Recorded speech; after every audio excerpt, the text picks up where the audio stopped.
Je profite du seul rayon de soleil de la journée pour débuter cette deuxième édition du journal de l'Open Stade français. En effet, on a eu un temps très couvert toute la journée avec beaucoup d'averses, ce qui a retardé tous les matchs.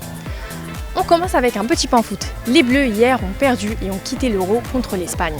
Les jeunes se sont quand même réunis cet après-midi pour faire des matchs amicaux, car ici, on aime beaucoup le football.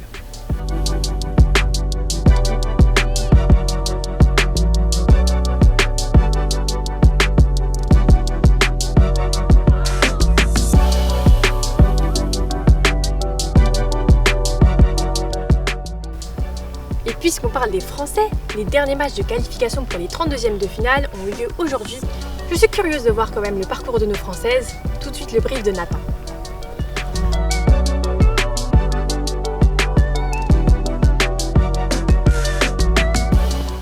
Eh bien, pour nos Françaises, l'orage a fait beaucoup de dégâts. 5 défaites et seulement 2 victoires. Nadia Ben Yaya, ici en tenue noire, s'est inclinée en 3-7 contre la Brésilienne Maria Fernanda Lopes. A noter également la défaite prévisible de la tricolore Sacha Hazan Choulet. Elle affrontait la tête de série numéro 1, Laura Chlumska. La Tchèque s'impose 6-2, 6-2 grâce à un coup droit dévastateur et un jeu direct, parfois trop.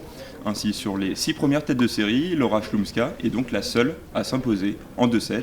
Éliminée au premier tour l'an passé, Charlotte Cora Brunton a redonné le sourire au clan français après une victoire en 3-7. Une rencontre en dents de scie, notamment causée par l'intervention du kiné pour son adversaire slovène Sara Kovacevic. Charlotte nous livre ses pensées sur cette première victoire à la faisanderie. Je pense que je me concentrais surtout sur ce que je devais faire et essayer de me détendre, pas trop stresser, être détendu quoi. C'est vraiment super, le cadre est génial. Je l'ai déjà fait l'année dernière mais j'avais perdu au premier tour donc c'était un peu une déception. Mais là, c'est vraiment, je le trouve incroyable, c'est super grand, les terres sont super bien. Non, en vrai, c'est un tournoi super important pour moi, surtout que c'est en France, avec Roland et tout, ça donne plus envie quoi. Je vais pas prendre d'objectif au niveau des tours, mais juste prendre plaisir sur le terrain, me donner à fond, voilà, réussir le match, bon contenu et voilà. Elle retrouvera au prochain tour la tête de série numéro 3, Sophie Motlova. La Tchèque a souffert pour se défaire de Medeneta Terzoli.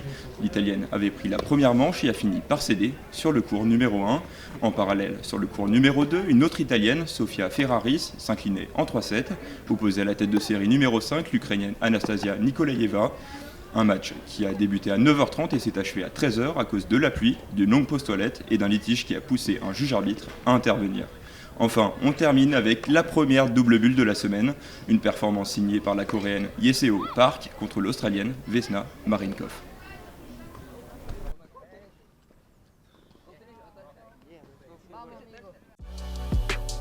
C'est également la fin du premier tour des qualifications chez les garçons. Je suis quand même curieuse de savoir qu'en est-il des têtes de série. Est-ce qu'elles ont tenu leur rang ? Hugo, dis-nous tout.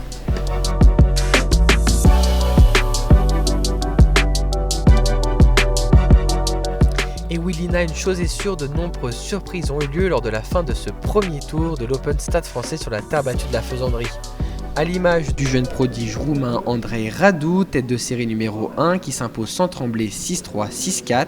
Solide au fond de cours, il a écœuré son adversaire Arabir Sekon, l'Australien qui s'est pourtant battu jusqu'au bout. La tête de série numéro 3, Alexandar Tchouchenko, l'Ukrainien s'est fait surprendre du coup par le virevoltant russe Nikita Berdin.